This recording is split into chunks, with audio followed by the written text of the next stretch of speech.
How's it going, everyone? My name's Than, and I've been juicing for about a year now.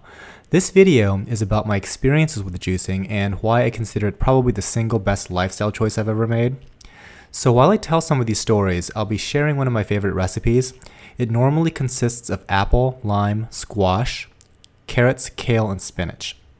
I got into juicing after watching Fat, Sick, and Nearly Dead. I was always kind of a skinny kid, but at one point in my mid-30s, my metabolism pretty much stopped on a dime and I got kind of a belly. So what do lifelong skinny people do when this happens? In short, they panic and they go to the doctor.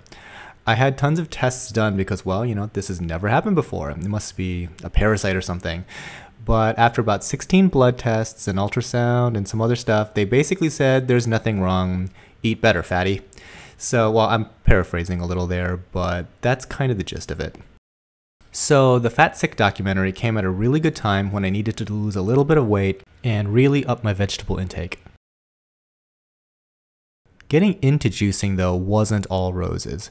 Early on, I made some really weird drinks, and some of them were so bad they would straight up ruin my day. But overall, I absolutely love juicing, and I can't really imagine not doing this for the rest of my life. I always feel super energized after having one, and I've noticed all sorts of little health benefits. I mean, little tiny things, like my skin is just a lot clearer, for example. Also, there are some unexpected benefits to juicing that aren't going to be found in any health blog. There is this practical, time-saving element to juicing that happens to work great for a person like me. I'm a single guy, and one thing that simply makes no sense for a single person to do is cook. It takes way too long, and if the recipe has more than, one ingredient, it is a pain.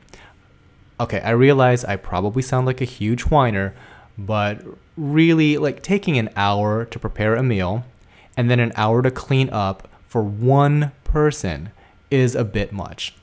I mean, it's probably why single people eat out all the time and get nice and fat.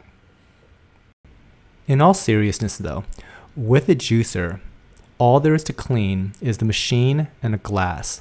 There's no pots and pans, no plates, no utensils, none of that. I can put together a juice, drink it, and clean up in about 30 minutes. It also saves time at the grocery store. There's only one section I go to now, and that's produce, and so I'm in and out of there in 5 minutes. When I told people that I was doing this juice thing, I got a lot of questions about it. The first is, why not just eat it? And yeah, you can just eat it. I mean, it would be hard to consume the sheer quantity of vegetables, but it could certainly be done. I mean, then again, it all may be wishful thinking, because if we actually did eat vegetables like that, there would be no issue at all. I wouldn't ever have had a belly or anything like that. The reality is a lot of us were eating a whole lot of everything else, and our vegetable intake was like that little sprig of parsley on a steak or something. It just wasn't happening in practice. So juicing was a really convenient way to get a whole lot of vegetables into my system. Actually, since we're on that point, look at how much I've started with here. That's a lot of vegetable matter to consume. And if you have a good juicer, you're actually eating all of it. So what juicers remove is fiber, which the body can't digest anyway. That's actually why fiber is good for digestion. It doesn't digest, so it plows through your digestive tract. So nutritionally, you are getting all the good stuff in the juice. Okay, so if I were to win this contest, what would I do with the blender and the juicer? I would lend it out to friends and family to get them to juice, or at the very least, get them to try it.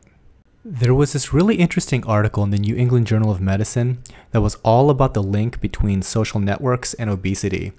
So the study was done at Harvard Medical School, and it went over the course of 30 years, and it involved something like 14,000 patients, which is an enormous sample size. They found that a person's chances of becoming obese increased by over 50% if he or she had a friend who became obese in that same time frame. So this is really interesting because this is a much higher influence than either a sibling or a parental relationship. Also, This corresponding weight gain happened completely irrespective of the distance between those friends in the network. So friends would gain or lose weight together, but that wouldn't happen with, say, a next door neighbor. It's pretty crazy stuff, but long story short, the friends that you keep have more to do with your overall health than your genetics even. The study was focused on obesity, but I wondered if the opposite were true. So would losing weight have the opposite effect on my social circle? A few months after I started juicing, I got some of my closest friends to start juicing. And as you might expect, we all lost a ton of weight, which is great because I love my friends to death and I want us to all live a healthy life together. I want to do more though, and if I won the juicer, there's a few people I can already think of that I'd like to introduce to juicing. The blender though, that's for me, I need one of those.